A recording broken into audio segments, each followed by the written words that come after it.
Bonjour et bienvenue dans le 4e module de ce cours en ligne intitulé « L'éducation informée par la recherche, une introduction aux évaluations d'impact ». Je m'appelle Lou Eisenberg et je suis chef de projet pour le programme Innovation, Données et Expérimentation en éducation, piloté par le JPAL Europe. C'est moi qui aurai le plaisir de vous accompagner pour ce module, dont l'objectif sera de vous aider à décrypter les affirmations d'efficacité en éducation en utilisant notamment les résultats probants tirés des évaluations d'impact.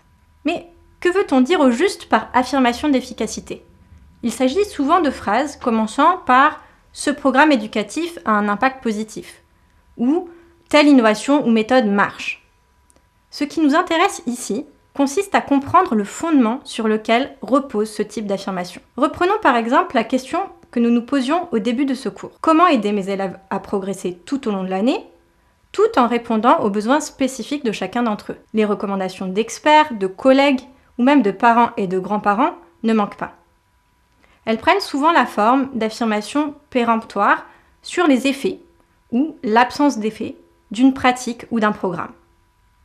Toutefois, on peut se demander si le fondement de ces affirmations est suffisamment solide pour qu'il puisse guider nos choix en matière d'enseignement ou de politique d'éducation.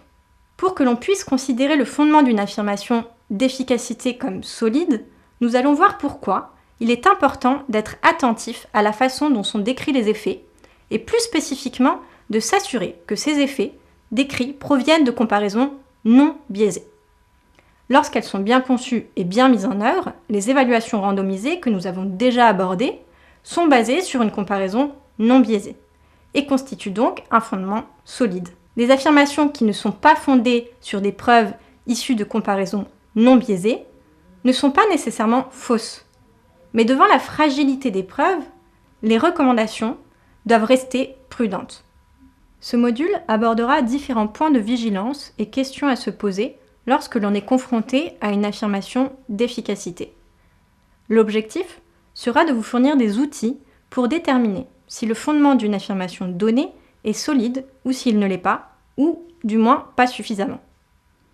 Pour ce faire, nous nous pencherons tout d'abord sur la façon dont sont formulées les affirmations d'efficacité et les sources sur lesquelles elles reposent, ce qui peut nous informer sur la solidité du fondement ou, à contrario, nous mettre en alerte.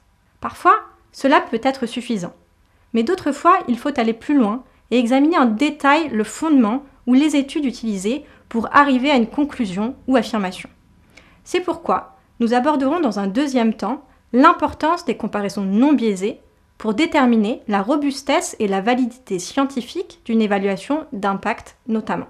Enfin, même une affirmation fondée sur des études de qualité peut ne pas être une justification suffisante pour décider d'une action ou émettre une recommandation dans un contexte particulier.